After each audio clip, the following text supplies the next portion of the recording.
Good morning, everyone. Thank you for being here this morning. We're so proud of this place. It's so, I said to Dr. Ty that it's such not only a caregiving place, but it's such an intellectual resource to us, giving us feedback as to what public policy needs to be. Without characterizing his comments, mine are that they are not what is being put forth by the Republican shutdown in Washington, D.C. Dr. Kenneth Ty? It's faint? Okay. It's a little, this thing's wide. Okay, can you hear better now? Okay. Dr. Kenneth Ty, thank you for hosting us here at NEMS Pace Center in Chinatown. I'm grateful for the work that you do, and as I said, while it was faint, this is one of my favorite places because it meets the needs of the people in a way that is an intellectual resource to us back as to what really works. Not Dr. Ty's words, but mine. Very different from what the Republican shutdown is exacting on our country, on the health and well-being of the American people. I'm so proud to be joined by Kevin Mullen, who will be with us, Mullen, whom I had the honor of sharing the representation of San Francisco with, and we're very proud to welcome from across the Golden Gate Bridge, Congressman Jared Huffman. In 15 months, he will be the chairman. Now he's the top Democrat. He'll be the chairman of the Natural Resources Committee. All along, he's been a real champion for America's working families, and we're honored to have him with us. After this, we are here today to call attention and to hear what it means to people in their lives, to what the Republicans are doing with this shutdown of the government, and to make sure people understand what the challenge is. We could not vote for a bill that contained within it, and the other legislation they passed this year, cutting $1 trillion out of Medicaid and SNAP. $1 trillion. Several $100 billion out of SNAP, feeding the children. A few days ago, earlier this week, we celebrated the 48th anniversary of SNAP when signed by President Carter. Feed the children, with women, infant children, seniors, Meals on Wheels, and the rest. They would rather take food out of the mouths of babies so they can give a tax cut to the richest people in our country who really don't need it. And then on top of that, $600 billion out of Medicare, and a complete horror show when it comes to the Affordable Care Act.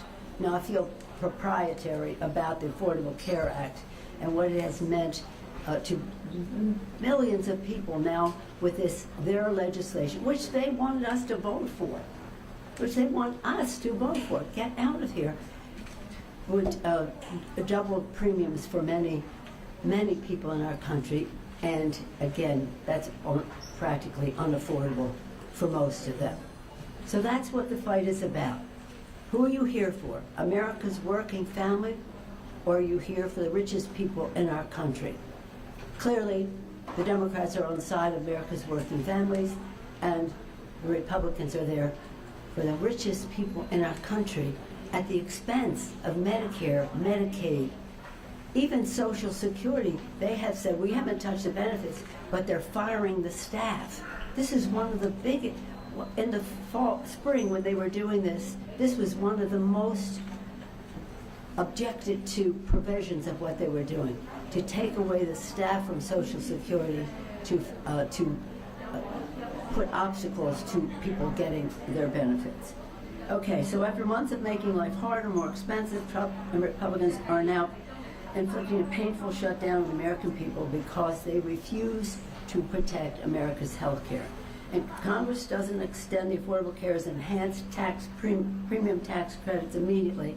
Hundreds of thousands of families, now we're talking about California only, will lose their health care. Millions more will see their costs skyrocket, including 1.7 million families in California. Working families already getting invoices about skyrocketing costs. They were going out the 1st of October. Current estimates show Americans would see their out-of-pocket premiums increase by over 100% if Republicans refuse to act. Republicans acted quickly to pass tax cuts for their billionaire buddies by July 4th. Oh, that was big, 4th of July, Liberation Day. We're giving money to the high end, taking it from the poor. Reverse Robin Hood. Where is Republican urgency to lower health care costs for families, farmers, small business owners, and veterans? Our veterans are taking a big hit in this as well. Democrats are united. Would you say? I think so. We were in our caucus just so proud of our leader, Hakeem Jeffries, going in there making the case for the people. Democrats are united. We want to quickly reopen government while addressing the Republican health care crisis and lowering health care costs for working families across America. Donald Trump and Republicans must quit trying to make the shutdown even worse and instead come back to the negotiating table so we can reach a bipartisan agreement to open up the government. Now, just so you understand, we passed the Affordable Care Act. We knew, and when we did it, we had to make a fight in the country. And we said we're not going away until we pass this legislation. If there's something in the way that's blocking it, we'll push open the gate. If the gate doesn't open, we'll climb the fence. If that doesn't work, we'll pole vault in. If that doesn't work, we're going to helicopter parachute in. When we passed the bill, this press said, which one did you do? I said, well, what we did is we pushed open the gate because the American people were with us there pushing open that gate. The courage of our members, but the mobilization of the people. And so when, what's his name said when he was became president in 2017, it was inaugurated in 2017, the Affordable Care Act sucks. Forgive me, but I'm just quoting the leader of the free world. The Affordable Care Act sucks. We said, no, it doesn't. It cures. And we had 10,000 events around the country where people told their stories. We've had this conversation among ourselves. Told their stories.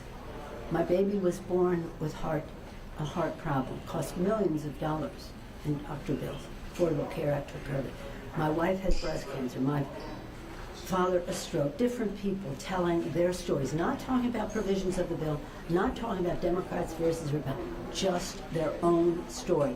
Nothing more eloquent than that, especially to a member of Congress. So again, this is what we're doing. We're mobilizing throughout the country, again, to make sure the public's voice is heard on this, and that the Republicans in Congress know that the public is on to what they are doing. And so in that spirit, we're expecting, oh, he's here. Okay. As I said earlier, had the honor of sharing the representation of San Francisco with Kevin Mullen. He's going to speak next, but I also want to join in welcoming, as I mentioned earlier, the future chair of the Natural Resources Committee, a real leader in the Congress on issues that relate to the health and well-being of the American people, Jared Huffman. Now it is my pleasure to yield the floor to the distinguished gentleman from San Francisco and San Mateo, Kevin Mullen.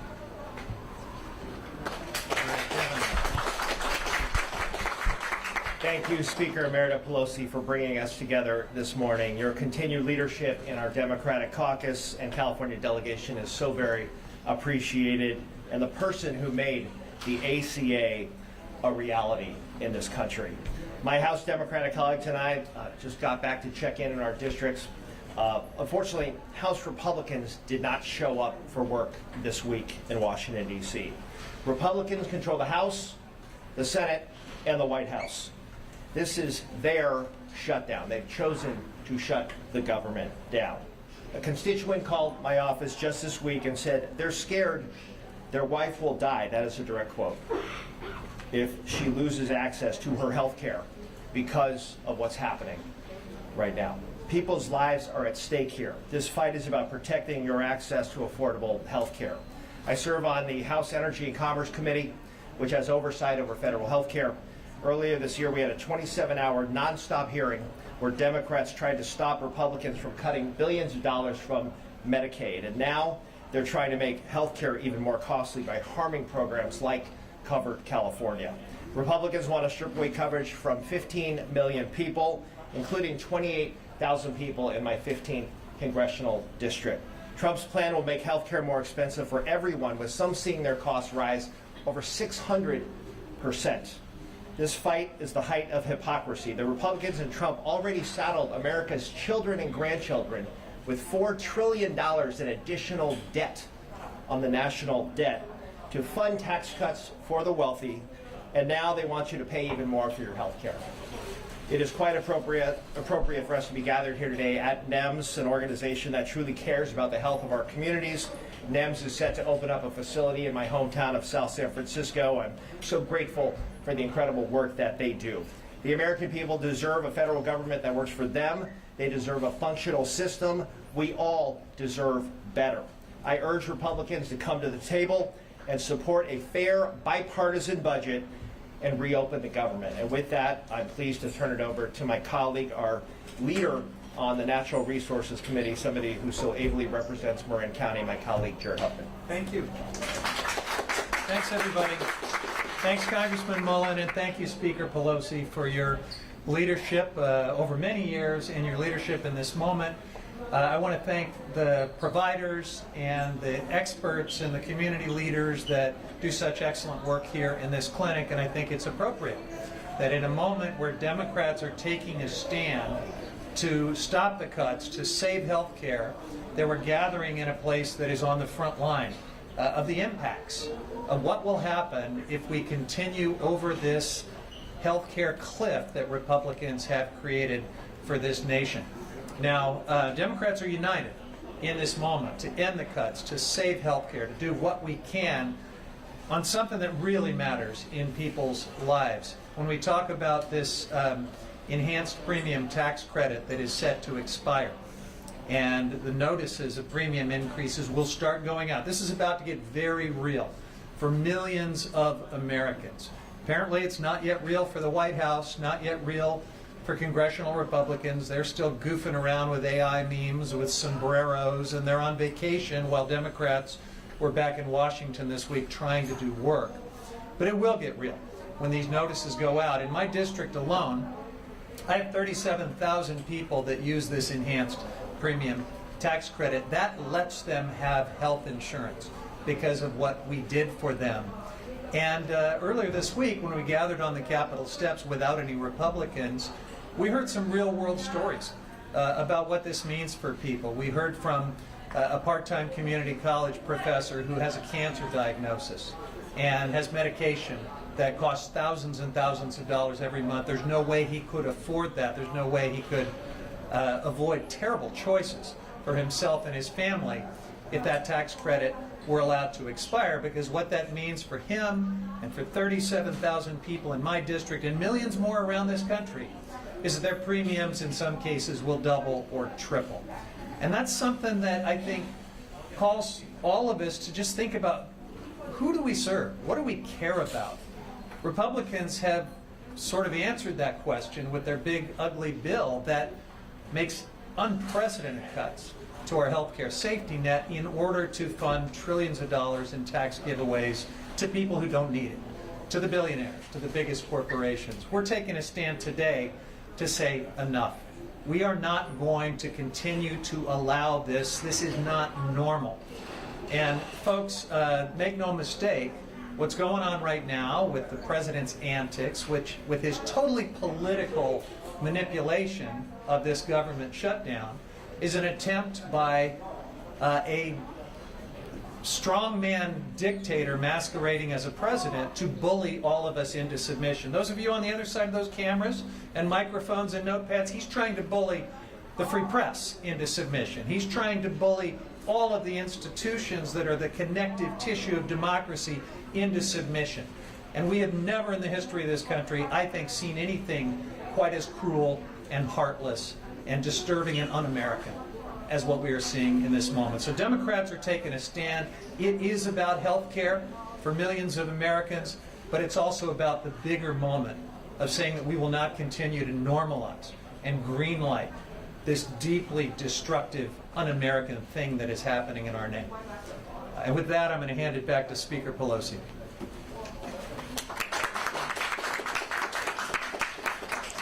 Thank you very much, Congressman, for being here, for your leadership in the Congress and representing the views of your constituents. When you say 35,000, it's not just people, it's families. So it's many more people in San Francisco between what they're doing to Medicaid and what they're doing to the tax credits, the subsidies. It's well over 50,000 families that will be affected very positively. Now, our special guests, our VIPs, are people who are with us today. You'll hear from later Amanda Webb on behalf of a friend and Laurie Brumner. They're going to tell their stories. As I said before, we had 10,000 events across the country when they tried to go after it before. But before we do that, we're going to hear from our healthcare providers who are just fantastic in all of this. And that is, first, we're going to hear from Joanna Liu. She is the president of the San Francisco Clinic Consortium. You've seen her before at many of our events because she has been there to tell us what the consequences are of actions and the rest. She has been an inspiration to all of us. And I've said, and Dr. Tai and she have heard me say again and again, if we had a brand new country, we're starting from scratch, our healthcare system would begin by carpeting the country with the work that they do to have this consortium of clinics all over America. I remember we have bipartisan support for this in the Congress, you understand, but it doesn't seem to reflect itself in their budget priorities. With that, with gratitude, I welcome Joanna Liu, Madam President of San Francisco Clinic Consortium.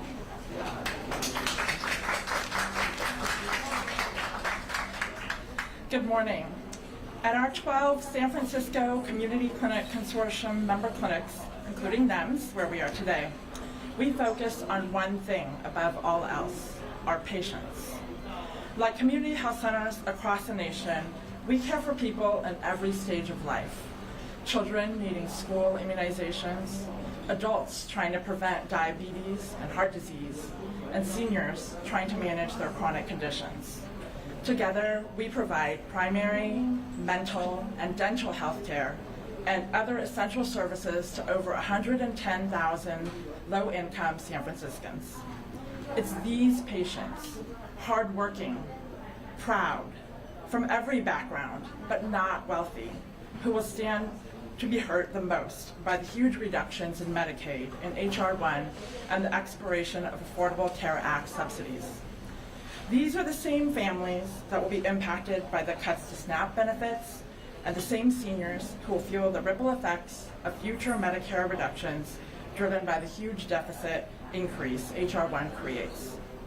I'm here today because these are our people, our patients, our staff, our community. Their health needs are not political, they're practical. They're here in clinic today. They're human and they're urgent. We will be supporting patients who work multiple jobs but do not have the paperwork to satisfy the burdensome new work requirements just to keep their Medicaid coverage.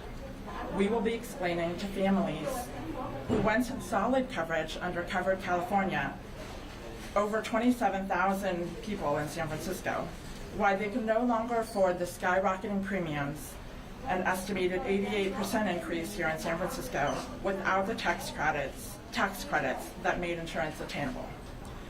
We will be talking to seniors who depend on Medicare-funded telehealth capabilities and services, which they can no longer access. We will be helping patients who come to us hungry because their SNAP benefits have been cut. We cannot look our patients in the face and tell them that after 15 years of hard-won progress, that we're moving backwards. That is why we're proud to stand here today with Speaker Emerita Pelosi, Congressman Mullen and Huffman, to call on Congress to keep healthcare funding a top priority. Federal funding for community health centers like our member clinics, like NEMS where we stand today, expired yesterday. That must change. Our patients and millions of them, like them across the country, deserve reliable access to high quality, comprehensive health care, not just today, not just tomorrow, but for the long term. I'm glad to welcome Dr. Ken Tai, Chief Health Officer here at NEMS, for the next remarks. Good morning. My name is Dr. Tai. Welcome, everyone. First, I want to thank Speaker Nancy Pelosi for hosting today's press conference in our Chinatown clinic. For decades, she's been a true champion for the community health centers, both in San Francisco and nationwide. We are deeply grateful for her leadership. I also want to recognize Congress Mullen, Congress Huffman, and Johanna for their supports. NEMS was founded over 50 years ago in Chinatown. Today we have grown to 31 sites throughout the Bay Area, serving 83,000 patients every year. Majority of our patients are low income, 80% are on Medi-Cal or Medicare, 70% prefer to receive care in a language other than English. We provide mainly primary care, but we offer dental, behavioral health, pharmacy, lab, optometry, radiology, acupuncture, and specialty services. We also offer a PACE program for seniors and a residency program to train the next generations of primary care physicians. Our mission is simple and unwavering: to provide affordable, high quality, and culturally competent care for everyone. But that mission is at risk today. Federal cuts to the Medicaid program and the tax subsidies threaten to strip insurance coverage from millions of Californians. Work requirements, eligibility checks every 6 months could push 1/3 of the Medi-Cal patients off coverage. Added cost sharing will discourage additional patients from seeking care. We know what happens when people lose insurance. They delay preventive care, end up in emergency room with advanced conditions or complications, and face worse outcomes at higher costs. Some clinics in the Bay Area have already reduced their hours or closed. Lower federal fundings and provider tax revenue may also lead to cutting of optional benefits like vision, dental, behavioral health, and acupuncture. Community health clinics like NEMS are safety nets. If the net breaks, our most vulnerable members will fall through. These federal cuts are short-sighted, irresponsible, and harmful to our most vulnerable communities. At NEMS, we remain committed to serving all who come through our doors, but we cannot do this alone.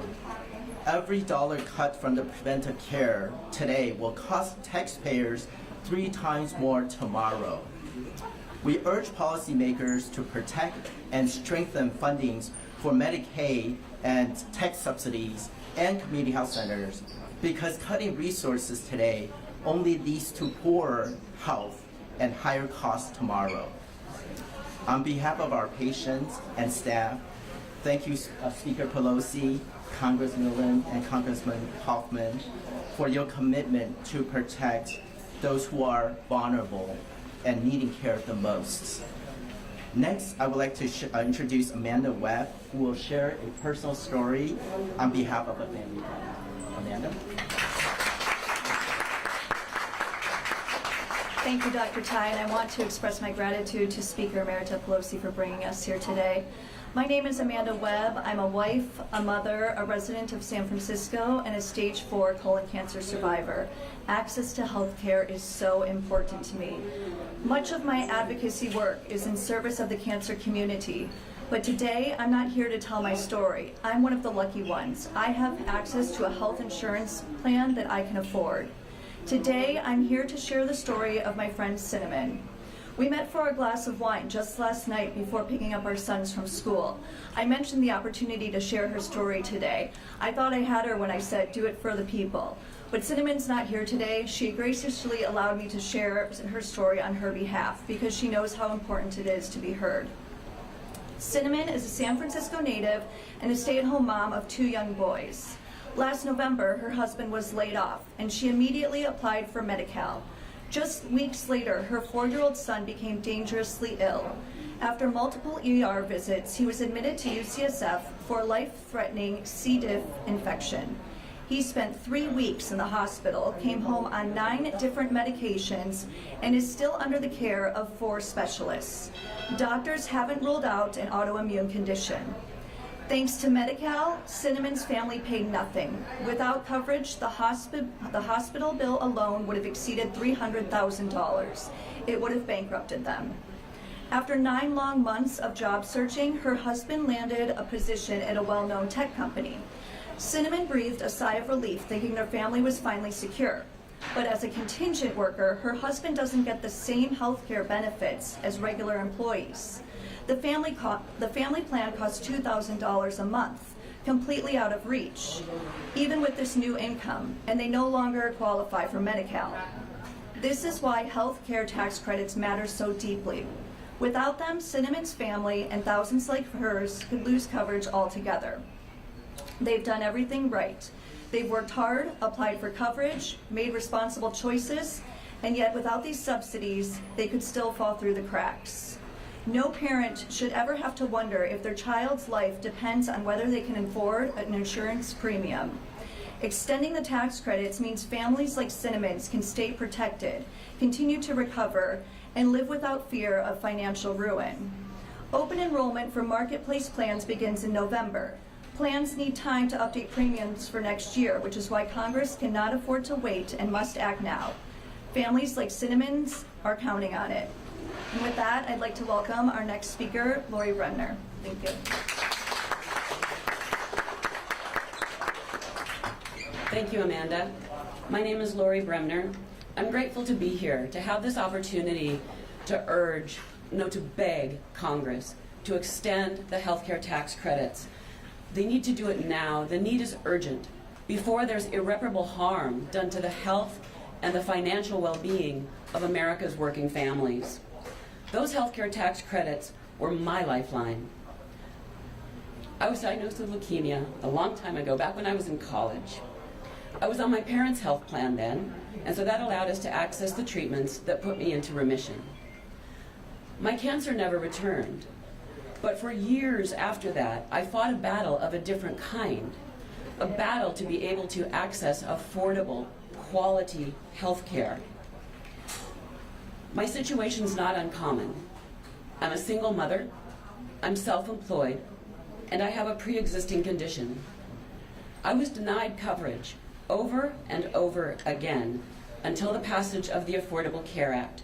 But thanks in large part to Speaker Emerita Pelosi, the ACA became law. I can still feel the excitement I felt on that day when I navigated the newly live Covered California website. But I was nervous too. What was it going to cost? Could I afford it? I had a decent income, but I'm sole financial support for my 3 sons and me. But then I saw it. I qualified for a significant tax credit.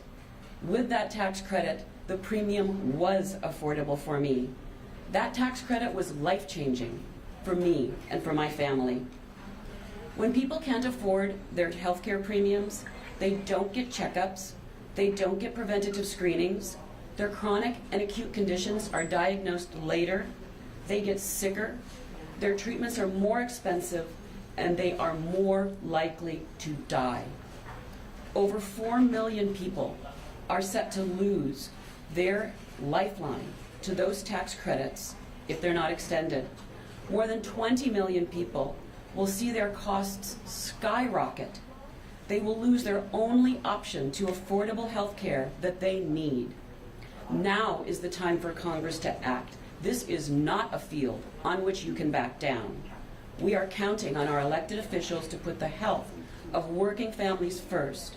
The health care tax credits must be extended. I close by thanking the Speaker Emerita for one of the happiest days of my life.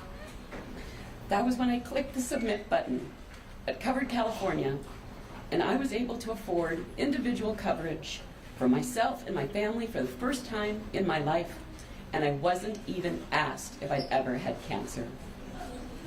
Thank you.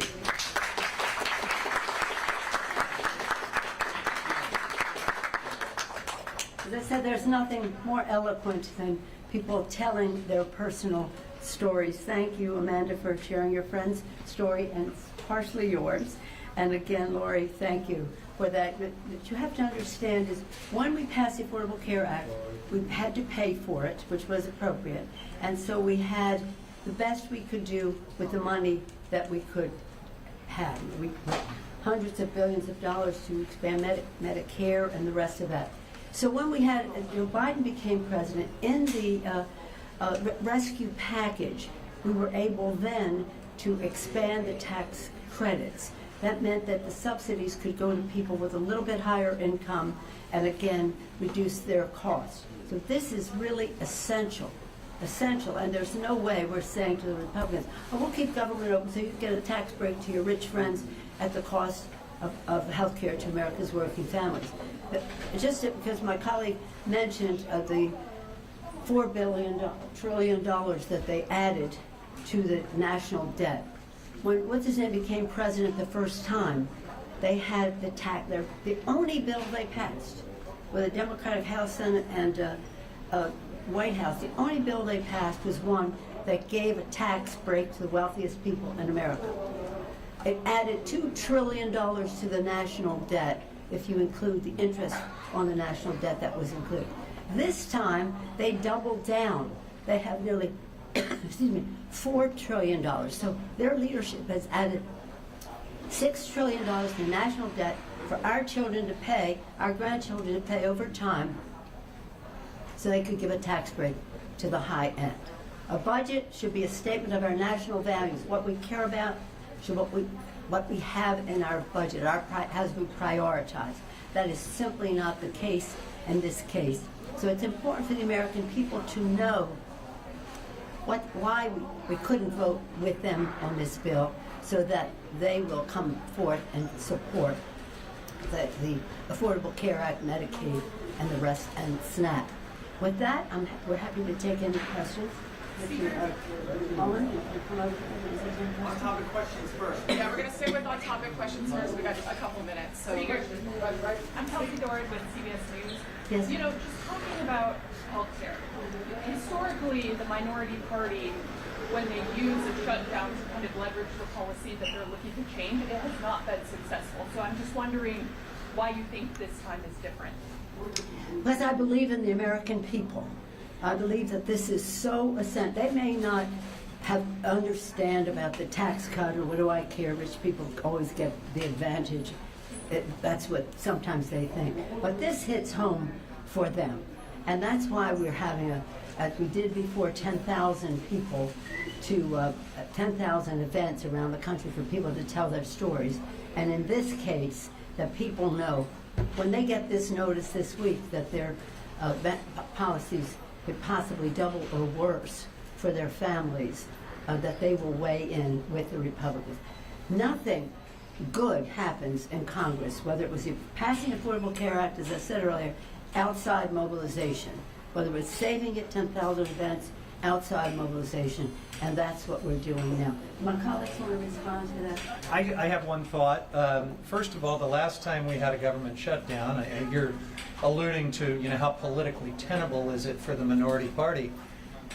Those were shutdowns, and I experienced them, from a minority party that was trying to take health care away from people, trying to repeal the Affordable Care Act. That's why they shut the government down the last time around, and President Trump was part of that government shutdown. So it's just a very different moment. They have complete control of government.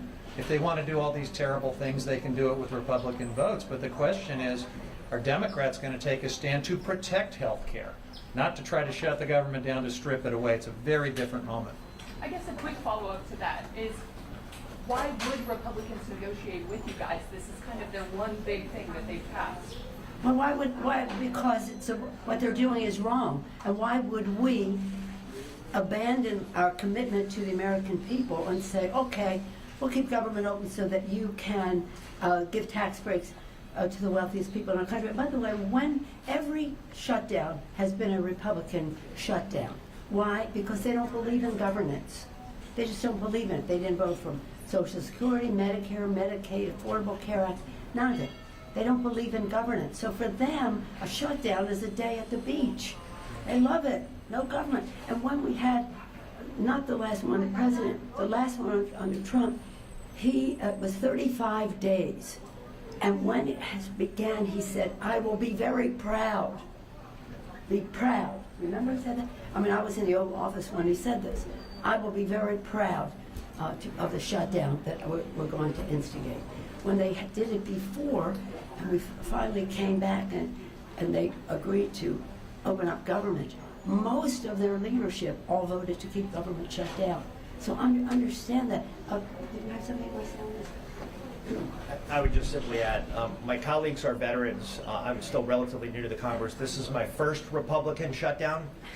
And I just want to say, I believe the American people are with us on this issue. But I need to remind people, they have unified control. The House, the Senate, the White House, they run the government. They have the levers of power. Now, that's going to change in November of 2026 if we carry our message to the American people, because I believe they are with us. If I could just, as long as I have the microphone, I just want to emphasize something that Speaker Merida highlighted. That one big, ugly budget bill is generational theft. Tax cuts for the wealthy and corporations, and not only continuing, but extending them and expanding them, and adding $4 trillion to the debt. I have two 7-year-old boys. They are going to have to pay off that debt unless we can take control back, and I believe we will. But we need to restore fiscal sanity to this country. And the way budgets are crafted is a statement of the priorities of the people. I believe the people ultimately will be with us on this. Okay, we've got another question. And Congressman Huffman is going to be the chair of the Natural Resources Committee. He's a leader there now. And of interest to many people in our areas what's happening in parks. Yeah. So I wish I could tell you with full disclosure from the administration exactly what was happening in parks, but we're left to sort of figure it out from the on-the-ground experience that people are having. We know that some park units are nominally open, but not all facilities in those units are open. Some are closed. I represent Muir Woods. It's shut down. We know that some parts of GGNRA are shut down, but the disturbing part is the pieces of this system that are left nominally open are operating with more than half of the personnel furloughed. And that is a little bit like keeping an airport open while cutting the air traffic controllers in half. It's not a good thing. Bad things will happen in terms of resource damage, in terms of public safety, in terms of any number of things that we worry about. It is no way to run the national park system. So we are seeing some raw politics play out in the way the president is manipulating all of this.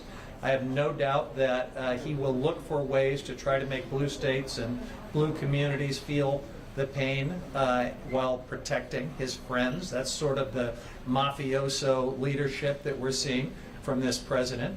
But, you know, giving in to that thuggery should be unthinkable, especially when the health care for millions of American people is the price that we would pay. One of the threats from the president is that there's going to be widespread firings of federal employees if there is a deal soon. Any concern about that? Yeah, there's very serious concern about that, and thank you for that question. Because the fact is, they're firing these people with or without a shutdown. Our members know that. They are firing without it, and now they're using the shutdown as an excuse. I wish I had the chairman of the Office of Management Budget statement. Public employees are villains. They're going to suffer. There's going to be trauma. There's going to be trauma for them. They do not believe in governance. I appreciate your question because it enables me to say what we know and we will see is they're firing these people anyway. Now they want to blame it on the shutdown, but it's happening anyway. As I said in March, when we're having this fight then, they were already firing the people at Social Security who do not believe in governance. Let me just say, when you're asking about why, with all respect to your question, when people come to us and say they want to run for office, I always say to them, why? Know your why, right? We hear this all the time. Know why, because this is a big sacrifice to your family and this or that. Know your why. My why is 1 in 5 children in America lives in poverty and goes to sleep hungry at night. So my judgment about anybody I'm interacting with, whatever level of government is this, are you hurting the children? And this President of the United States is doing horrible damage to the children, to their families, whether it's SNAP and the food they eat, whether it's health care for their families. This is an economic issue too. The parks are an economic and jobs issue too.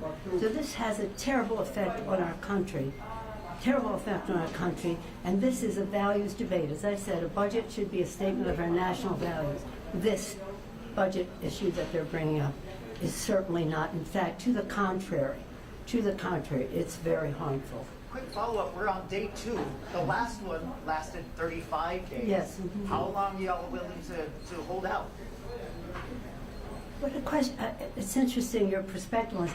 We are not voting for anything that takes away health care from America's working families, whether it's by overturning the subsidies of the Affordable Care Act, whether it is hundreds of billions of dollars for Medicaid. Let me just say this on the Medicaid thing, because Amanda, no, you mentioned both of our guest references.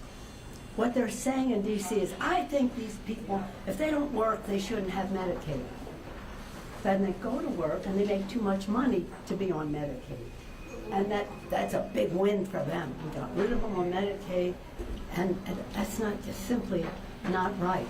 Because many of the people that are not working, or they're taking care of children or an elderly person, if there's a few that should not be there, let's see what that is. But don't say, you go to work, because the minute you make a little more money, you're off the program. Any comments from any of our guests on any of this? No? Yes? Okay. Well, thank you all. Madam Speaker, what's your message to Americans, to federal workers who are going to have to be going without pay while these negotiations play out? Well, quite frankly, the message is from them. Yeah. Is from them. Yeah, That's not right? exactly. Wait, do you want to speak to that? Oh, no, we're hearing loud and clear from these federal workers who are traumatized. You know, when Russ Vought said he wanted federal employees to be traumatized when they go to work every day, what kind of creepy, cruel monster even thinks that way, let alone says it as the head of Office of Management and Budget? Well, it's working. I mean, these folks are traumatized, and many of them have already been let go. So we are hearing from them loud and clear to not normalize this, to not give in, to stand and fight. And it is really for them, in large part, that we are standing our ground and fighting right now. And, because you asked that question, may I just say, we have such high regard for our federal workers, many of them in our area here, but across the country. They're there to do the work for the people, and they should deserve much more respect than this administration gives them, and the Republicans have given them in the past. Whether we're talking about Social Security or our parks or health care, in every area of governance, our federal employees deserve to be exalted, not traumatized. Thank you all very much. One last question. The Trump administration has alleged that Democrats' proposal would allow California to continue a loophole, and I'm quoting here, to exploit a loophole to fund Medicaid for undocumented immigrants. Any elected officials to respond to that allegation? You're on my turf now. This is my wheelhouse. I write most of these bills. The federal government does not, and no federal dollars are spent on people who are undocumented. Thank you. Thank you.